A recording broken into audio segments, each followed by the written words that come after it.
Court of India and the High Court of. She is currently a partner at Nyay Sahita Legal, a testament of her leadership and legal acumen.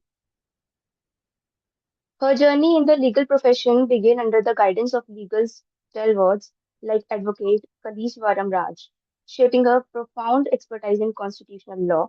This gives her a unique edge. She understands not just the procedure of criminal law, but the rights behind it. She is a professional of high standing honored a prestigious Kumari Anya Soyas Memorial Endowment 2023 by Kerala High Court Advocates Association. Beyond the courtroom, she has served as the Joint Secretary of the Ageas Charitable Society, highlighting her dedication to social progress. She is passionate about guiding law students toward excellence, and today she is here to guide you. Interns, please get your notepads ready. You are learning from a Supreme Court practitioner. Ma'am, the virtual podium is yours.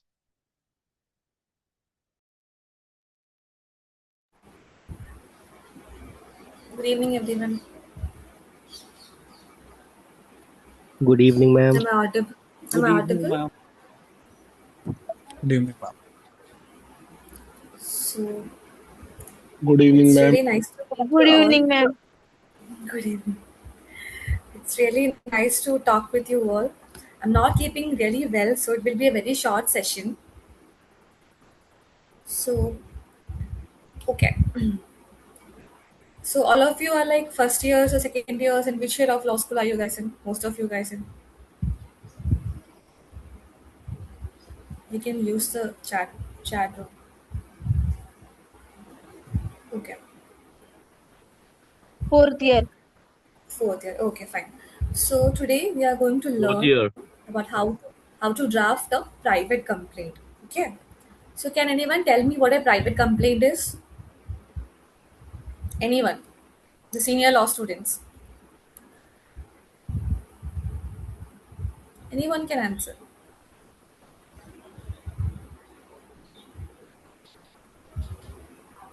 Individual complaint to someone.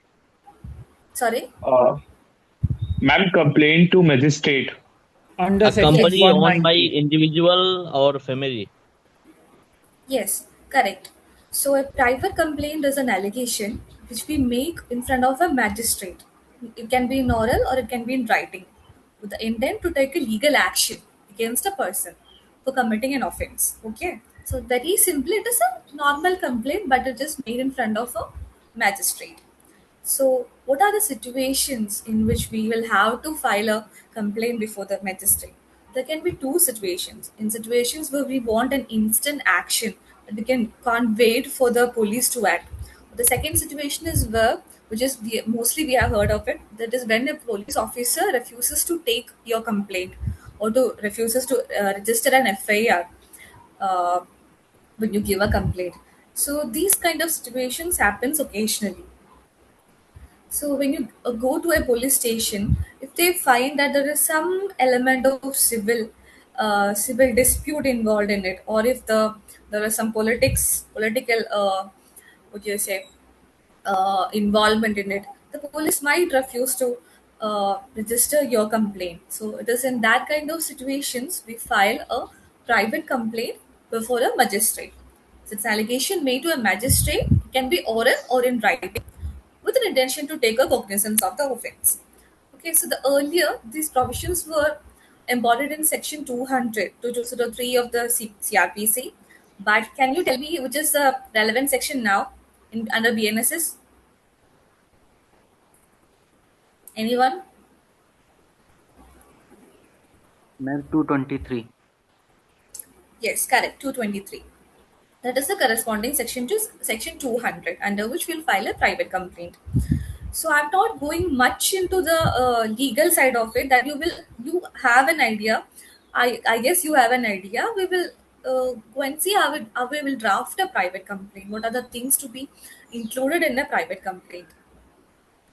So when you draft anything, be it a private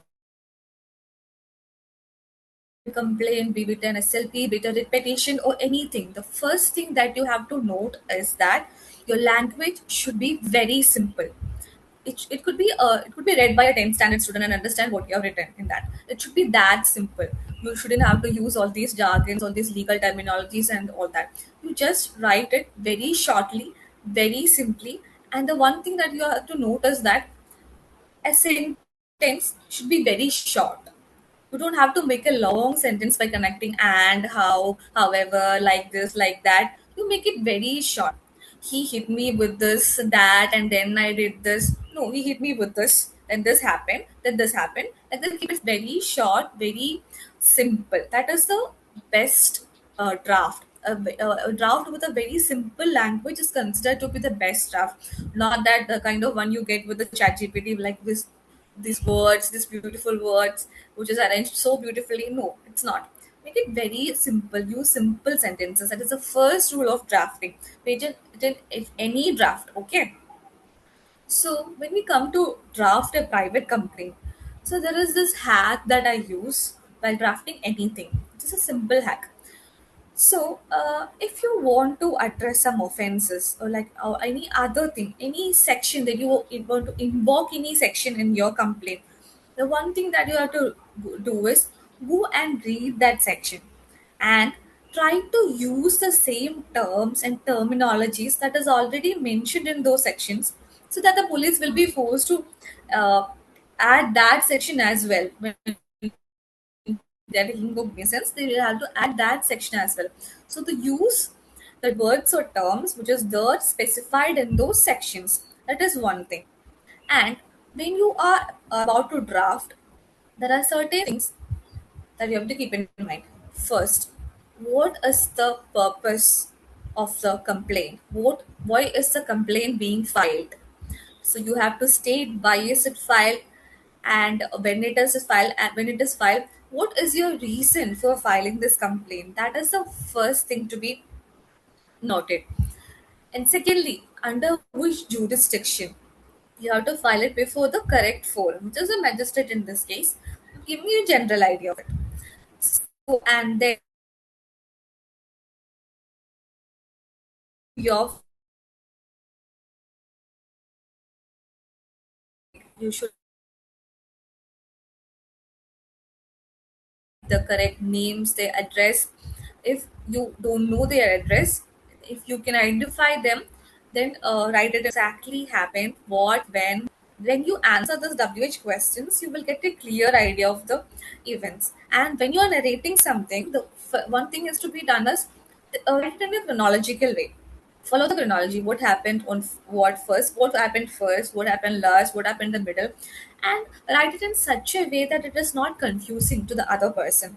It should be, as I already said earlier, it should be very simple, and everyone should understand what is written in your complaint. And the next thing is that you should when a person come to you for like a help, they will be very emotional. If something had happened with them, they will be in a very emotionally low state, so they start to narrate the whole story, and they will add some spices to their stories and all. So this is what usually happens. So you, being an advocate or a law student, it is your duty to decipher what is necessary, what is coming from an emotional state of mind, what is it is not like they say something and you write it exactly how it is. Then they don't need you, they just want some person to write down what they're saying. That is not your role. Your role is to ascertain what is necessary and what is not. That is what you are going to study through this class or through this entire internship program. That is what we're intending. So when you write a private complaint, I'm sorry, my network issue with my network. One second. So, jurisdiction. I will explain it in detail later. So, when you're writing a complaint, avoid all these emotional things. Keep those things aside and write what the facts are. Write what is necessary. Only what is necessary. Don't cook up stories. Don't do anything that does not, no stories, no emotions, nothing. And the once give me 1 second.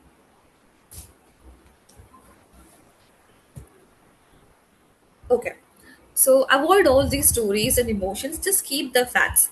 And one more important thing that you have to keep in mind is when you're writing a complaint, a private complaint, or be it any draft, do not suppress any material facts.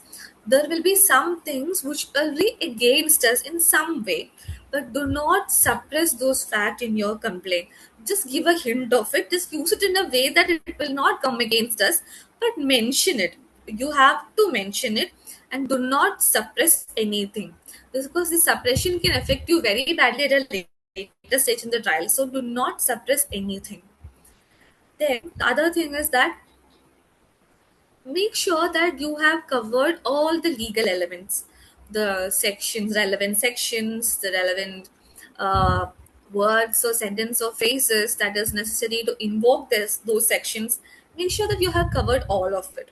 And if there is any specific act is involved, if any IT Act or anything is involved, then you can make sure that those sections are added properly in a clear way. And the facts and law and everything should, what do you say? It should be in instantly combined way, like that can, where the magistrate will be forced to initiate or take cognizance of the offense. And the last thing which will come to is a prior portion. So whatever you draft, make the prayer very specific. In this case, when you are drafting a private complaint, what will be your prayer?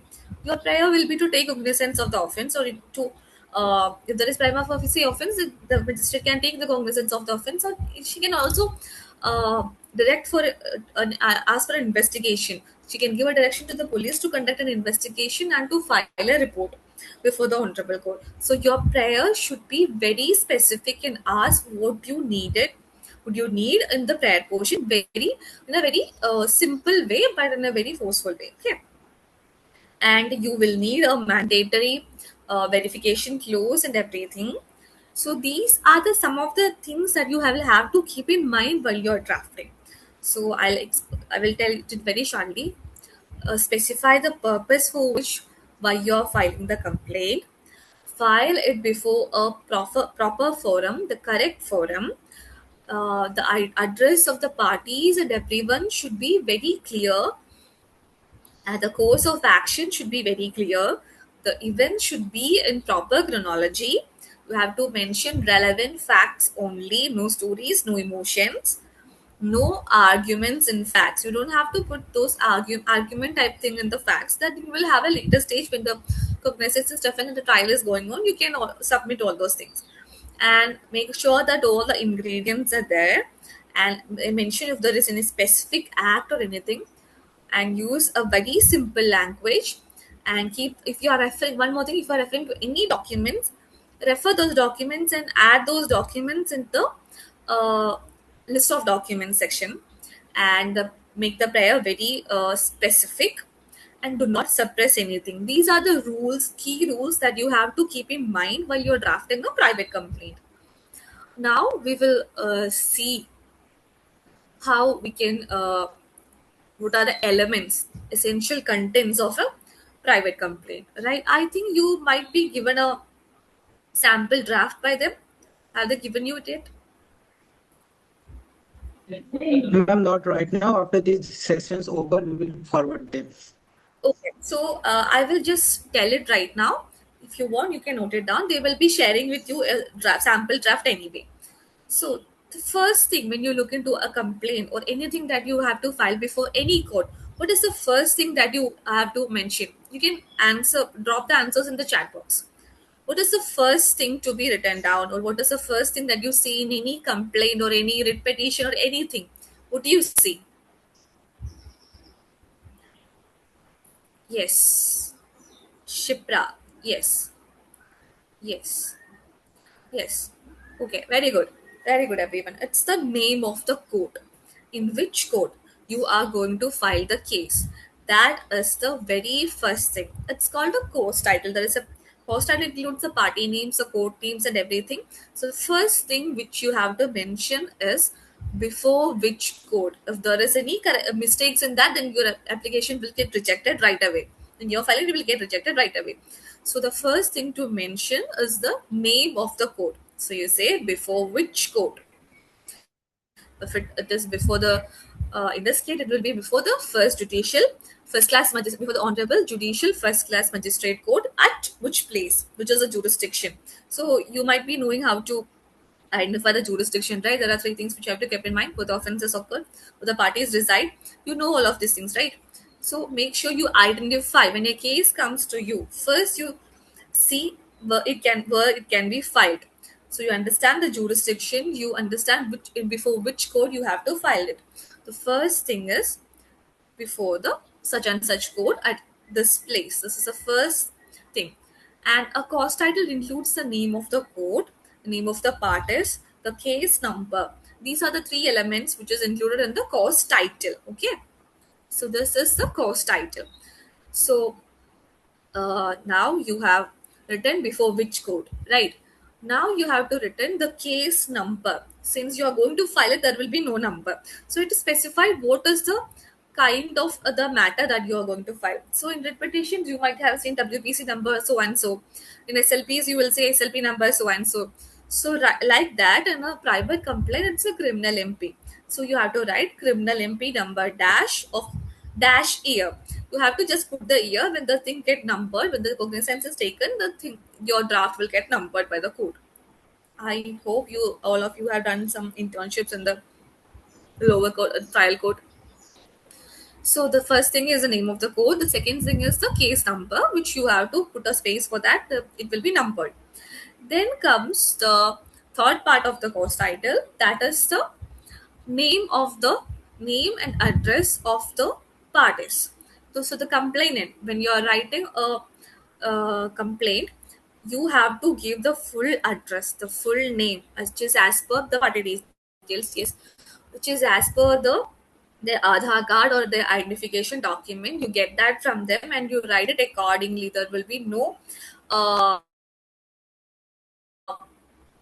please ensure that the the spelling is right, their name is rightly spelled, and their age and their father's name, then their proper address with pin code. Make sure that the address which you are mentioning in the complaint, some will be having a permanent address and a present address. So make sure that the address that you are mentioning in the complaint is within the jurisdiction of the court which you are filing. If some will be residing in Kochi and they will be filing a complaint at Trivandrum, because offense might have happened there. So what you have to do is, if you're presently in Kochi, you write the present address as Kochi and the permanent address as Trivandrum. So make sure that your address comes within the jurisdiction of the court before which you are filing. So there are two addresses. You mention those two addresses along with your age, father's name, and pin code. That is how you write the name of the complainant. So when it comes to accused, sometimes you may not be knowing their age or their father's name. You might be knowing just their address, right? So what you have to do is, you can write it as name of the accused, age, and father's name not known to the complainant. You can write it like that. It is an acceptable form, but you have to mention that name of the accused and then the age and father's name was not known to the complainant. Then if you have the address, you can write the full address. If not, with the house name and all, if you know a place where they reside, you can note it down. Or if they where their offices, you can even have the office address, an address by which can be used to identify them. You can use that address. Okay, so the course title part is over. This is the course title. We will come the before which court, what is the case type, and what are the party details. These are the part of the course title. So now comes the next part. Can anyone say what will be the next part? Subject matter. Sorry? Ma'am, maybe facts. Subject No. matter. Subject matter. Yes. Under which provision are you going to file this complaint? That is the subject matter. So if it is a criminal complaint, you will say the criminal complaint filed under so and so sections of BNSS. So the draft which I am having right now. Sorry. I'm sorry to interrupt, ma'am. If you want, we can share the screen of your sample draft. 1 second. Ma'am, we can share it if no problem. 1 second. Are you able to see this? No, ma'am. One second.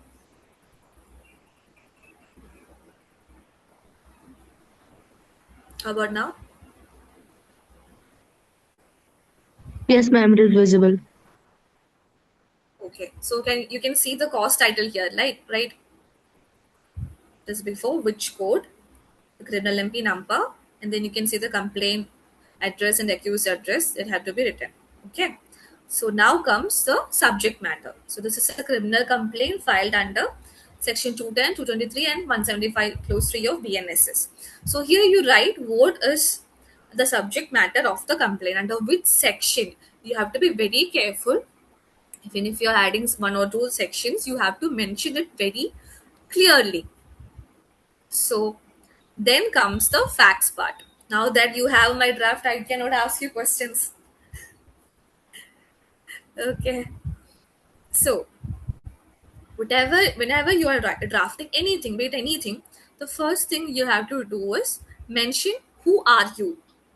So the complainant in this case is a housewife, is married to so and so person, and is a professional photographer, and they have like 3 children. So in the first paragraph, you mention who you are, who the complainant is. And then comes the part where you mention what happened. You can also mention who the accused is, just not there in this, I guess. Okay. So then the next sentence, in the next para, you can write who the accused is, what is the relation that you share with the accused. That is the first paragraph that you usually should do. Then you can write, see here, on 15th of August 2024. The date is very specified. You have to specify on which day what happened. So the date is a very important thing to be kept in mind. On 15th August 2024. And if you don't know the time, you say that around 3 o'clock or around 4 o'clock. If you don't know exact time, write it at like an approximate time. Okay. While the complainant was dropping her son off at the school, so and so this take place. So this is the just the facts.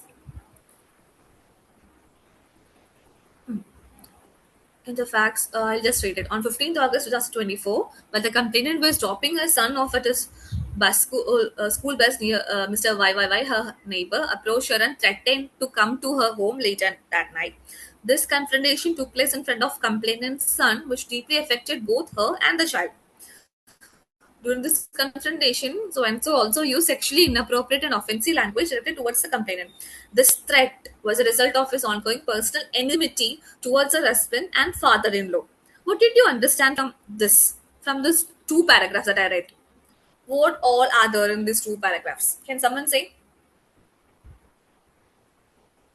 There are certain things in here which I have already mentioned earlier. So can someone open their mic and say? Ma'am, can you repeat your question, please? Sorry? Can you repeat your question? So I have read these 2 paragraphs, right? There are certain elements, necessary elements here. So what are those elements?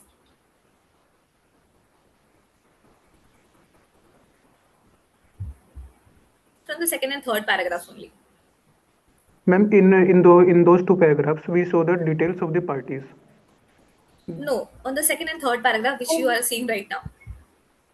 What the exact happened with the accused? With the accused or the complainant? Complainant.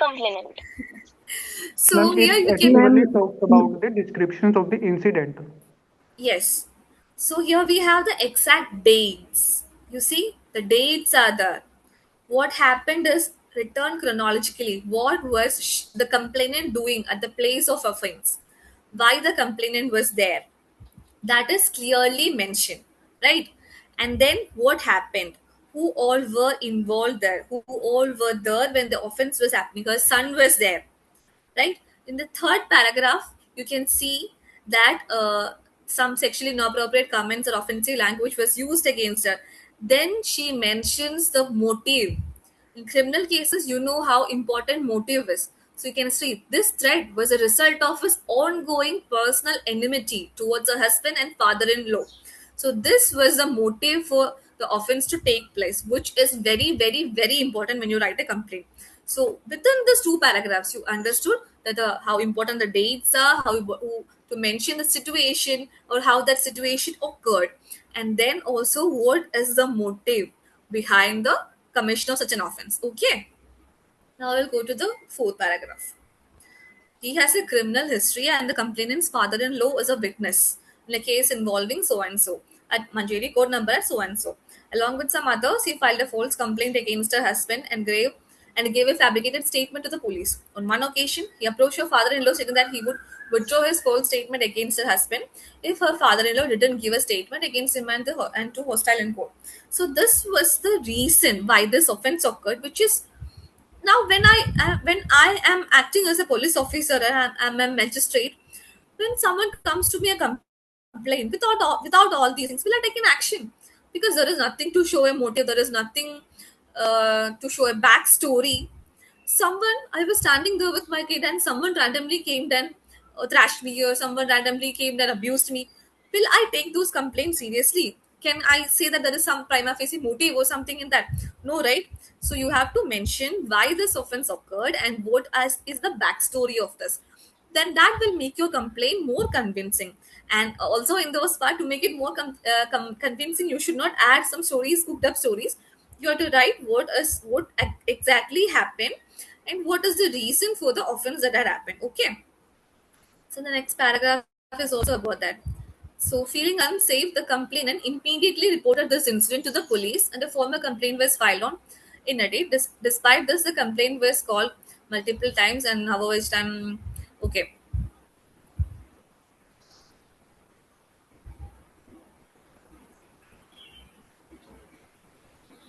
Okay, in this case, what happened is that the complainant was called to police station. The police did not take any cognizance. So, when the police did not take any cognizance, you can actually file a complaint to the higher authority. That is to the in this case to the DGP or to the women's cell. You can file a complaint as well. If there is also your complainant is not being registered there also, you can then directly approach the magistrate.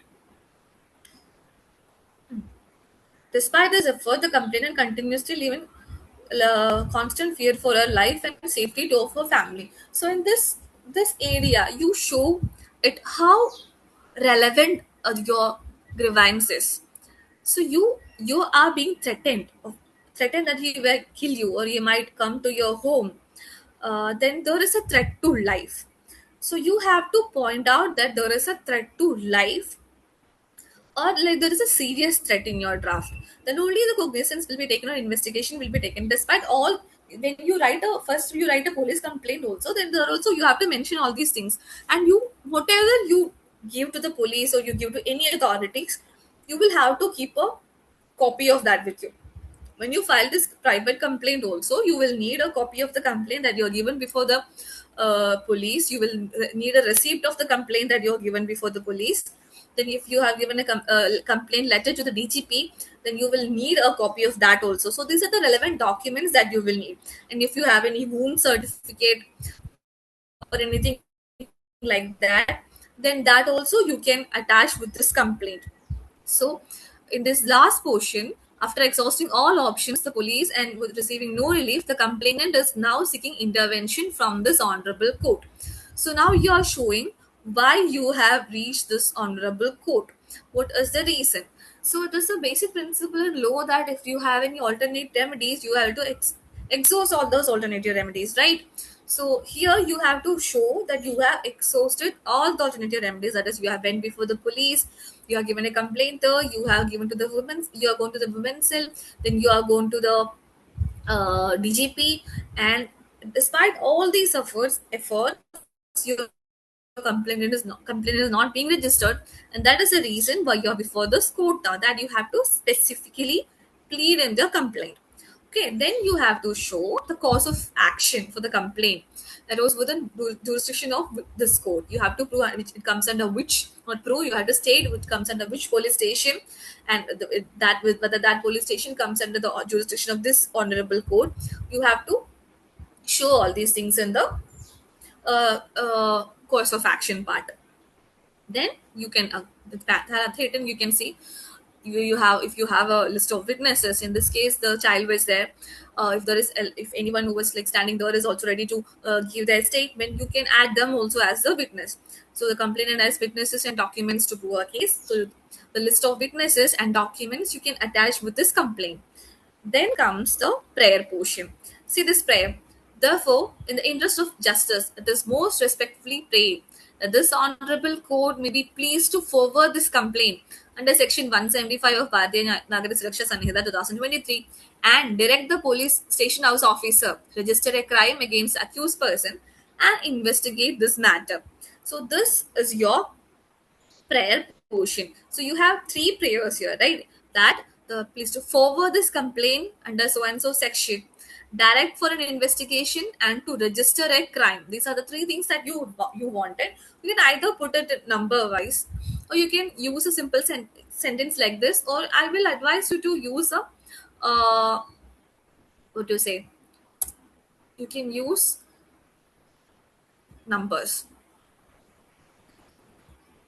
1 to forward the complaint under to the secondly, direct the station house officer to register a crime against accused person. Third, investigate the matter. So in this way, your complaint, your priors will be very specific, very short, and you date is when the complaint. Sorry. So this is what happens. This is how you draft the prayer, and then coming to the date part, you can on the date which you are signing it.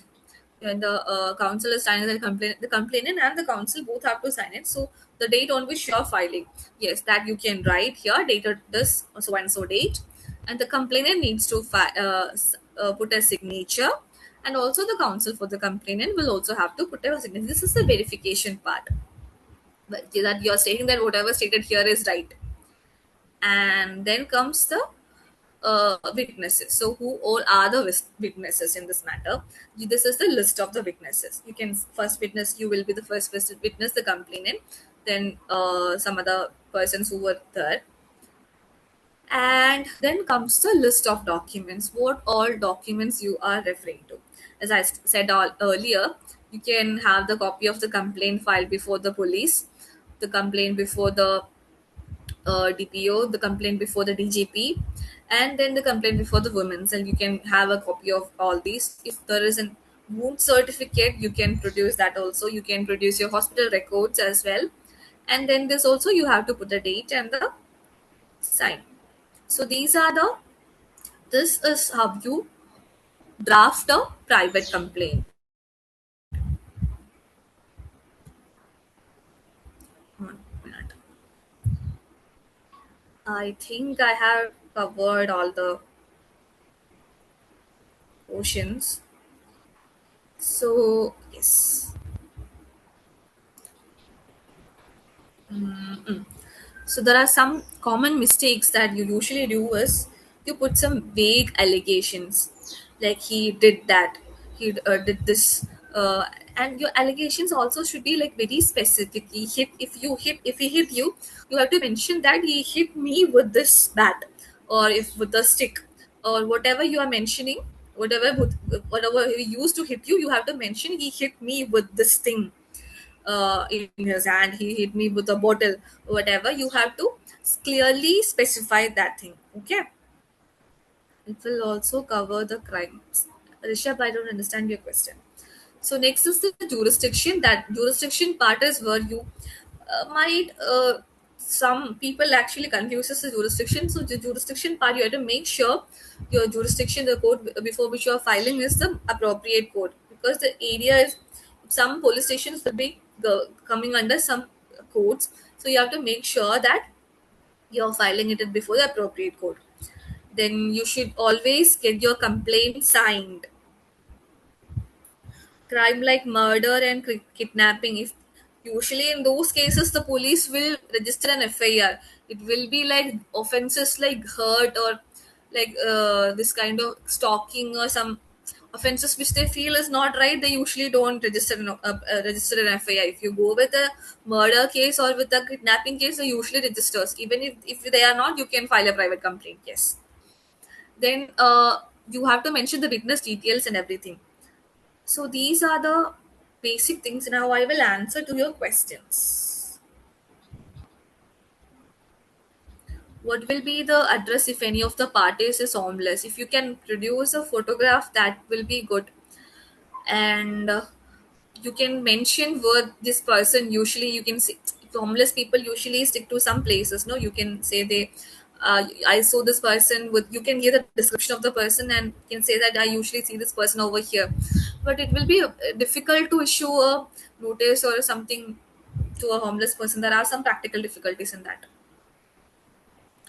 Ma'am, there's a question from interns who is asking BNSS in 2023, if a magistrate orders a police investigation on a private complaint and the police report is received, will the magistrate now treat the case as a complaint case or a police report case? It will be registered as a I think it's a CC case. I'm not sure about that. Then the trial will be committed and all. I think means, do we need to include the name of the offense? If you can state the offense, it will be good.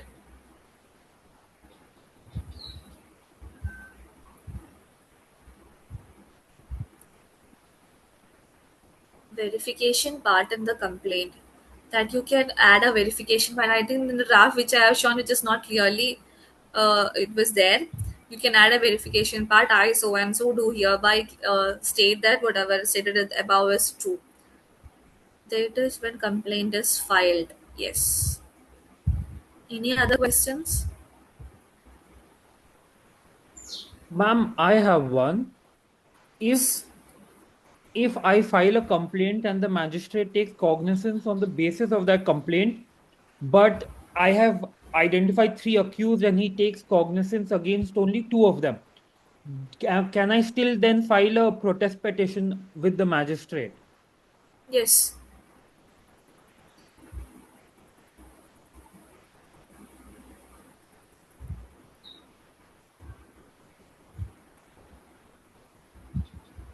Good evening, ma'am.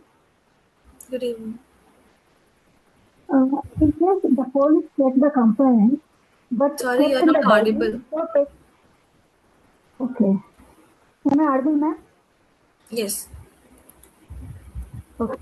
Police take the complaint, but they simply kept it in the diary only without taking any action. Then can we file a complaint against the magistrate? It will be better if you type your question in the chat box. You are not perfectly audible. Ma'am मेरा एक question था. Yes. Ma'am I am audible? Yes, yes. Ma'am अगर कोई case जो है वो private complain से start होता है और उसके बाद वो जो है पुलिस रिपोर्ट आ जाती है, तो मजिस्ट्रेट किस पर भरोसा करेगा, कंप्लेंट पर या पुलिस रिपोर्ट पर? बट मैम अगर हम बात करें, देवपल्ली नारायण केस आया था 1976 में, जिसमें कहा गया था कि कंप्लेन मैटर करती है, और उसके बाद मैम फिर केस आया था भगवती सिंह केस आया था 1985 में, उसमें कहा गया था कि रिपोर्ट मैटर करती है, पुलिस रिपोर्ट मैटर करेगी. तो मैम ये एक बहुत ज्यादा कंफ्यूज ही हो रहा है, तो इसमें डाउट था. It will initially it will be dependent on your complaint only. If the police report is against us also, then the trial will be there. No, you can prove your points in the trial as well.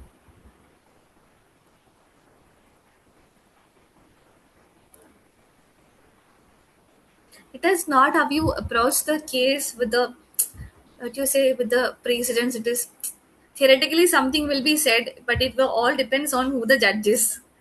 What the court will be having a nature in which they will be dealing the matters. So it usually depends on that as well. In your practice, you will get a more idea about it. It is all about the court. It's all about the judge. Police take complaint but not taking any action, simply kept in the file. Diary, can we file a private complaint? You can file a private complaint if there is no action is being taken. What are the common drafting mistakes that lead to dismissal of complaints?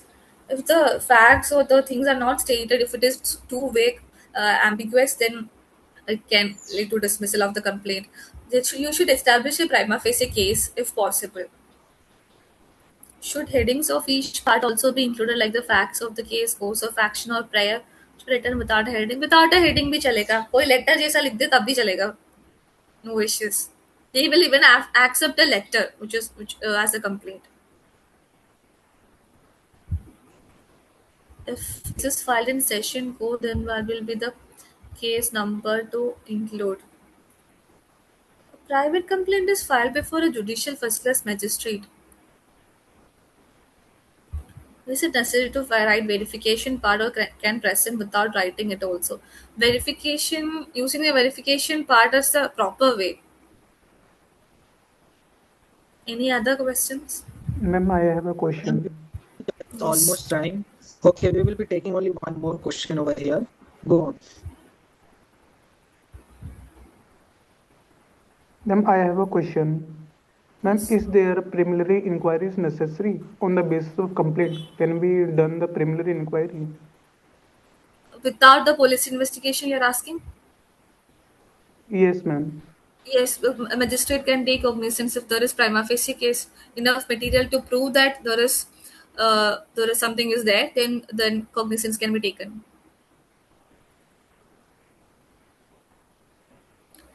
I think it's time. Yes, ma'am, it's almost time. Thank you so much, ma'am. Anjali. Thank you so much, Anjali, ma'am. That was truly an enlightening session, and the way you connected the procedural aspects of filing a complaint with the constitutional rights to justice was brilliant. And I think the interns now understand the Section 173 of DNSS, which isn't just a rule, it's a tool to hold the system accountable. We are incredibly honored to have you over here and let us guide today. Thank you for your time and wisdom, ma'am. It was a pleasure for us. Thank you so much. Thank you so You much. can Ma'am. reach out to me if you have any doubt. Sure, ma'am. We will be reaching out to you. All right, interns. Interns, the theory class is over, and now the real work begins. Task 1 is now live. You will be shortly forwarded the Task 1 PDF and the sample paper. Your client is Mr. Aryan Sharma, a freelancer. Just like many of you, he did the work, he asked for his money, and in return, he was slapped, threatened, and thrown Hello? out of the office. Actually, your voice is not audible and not clear to us.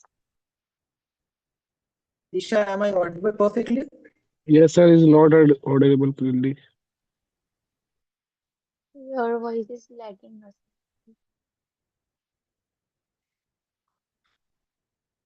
There is lots of buffering in your voice.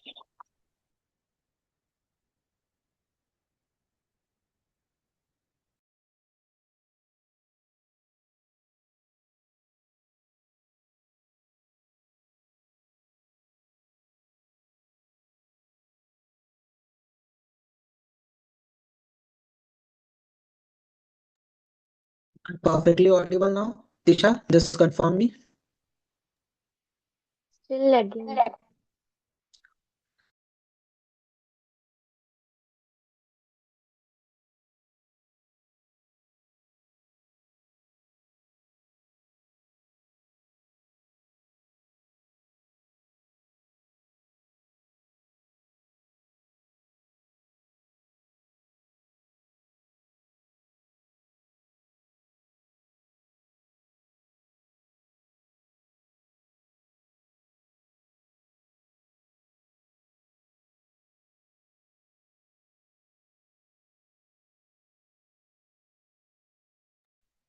Am I perfectly audible, Tisha? Better than before. Is it better from before? All right. Yeah. So, interns, the theory class is over. I'm beginning. Task 1 is now live. You will be shortly forwarded task PDF and the sample paper. Your client is Mr. Aryan Sharma, a freelancer. Yes, You're Tisha? again lagging. All right.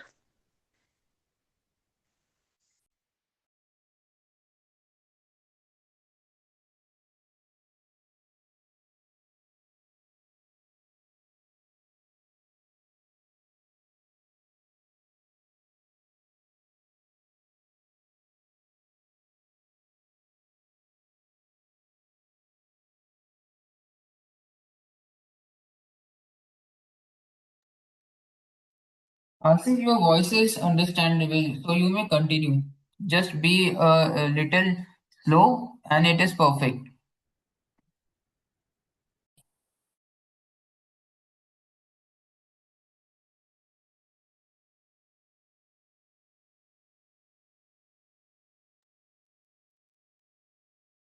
Nisha, you continue. Yes, sir. Am I Sir, audible? now you are audible. You can proceed. You can continue. All right. If I am perfectly audible. All right. Okay, interns. Thank you very much. Uh, so your theory class is over. Now your real work begins. And task one PDF will be shortly forwarded to you with the sample draft. Your client is Mr. Aryan Sharma, a freelancer, just like many of you. And he did the work for someone. He asked for his money, and in return, he was slapped, threatened, and thrown out of an office. He went to the police station, but the duty officer refused to file an FIR, calling it a civil dispute. Now, your particular job is to prove the police wrong. You must draft a formal written complaint, as ma'am has already explained very well to all of you under section 173 of BNSS. You must convince the SHO that slapping someone and threatening to kill them is an cognizable offenses that require an FIR. Just a normal reminder, do not draft a letter to the editor. This is a legal complaint, ma'am has already said. Please need specific dates, specific sections of the BNSS, and a specific prayer. Do not use any AI platform, all right? Try your own skill, and the deadline will be Saturday, 11:59, that is 12. Saturday will be your last day to submit your application to your particular group leader. Be active, and if you submit before the time, then it's wonderful. IM is waiting for your justice. Do the FIR and show your skill that you are the perfect. Nothing to say.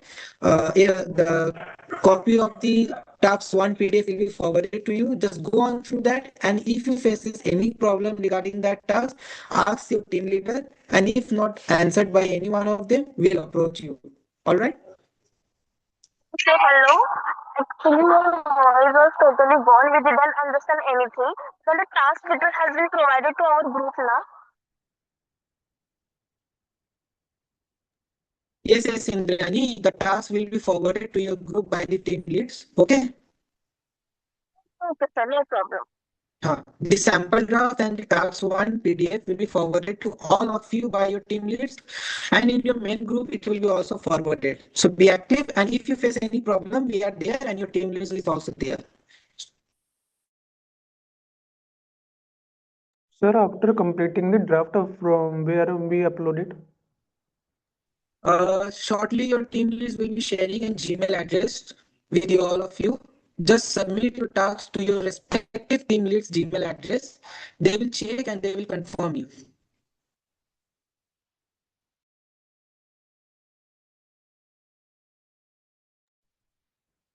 Any more doubts?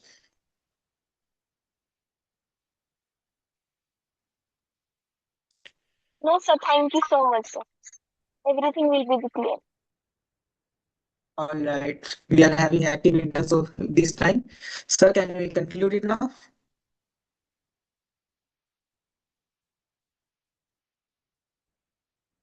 Yes, sir. Yes, sir. Okay, thank you so much, sir. It's a great lecture. All right, Deepak, sir. Yes, Asif. So can we conclude it? Yes, please conclude it. All right, intern. It's almost time. Within 10 minutes, your draft will be given to you. Be active in your group, and best of luck for your task 1. Thank you, sir. Thank you.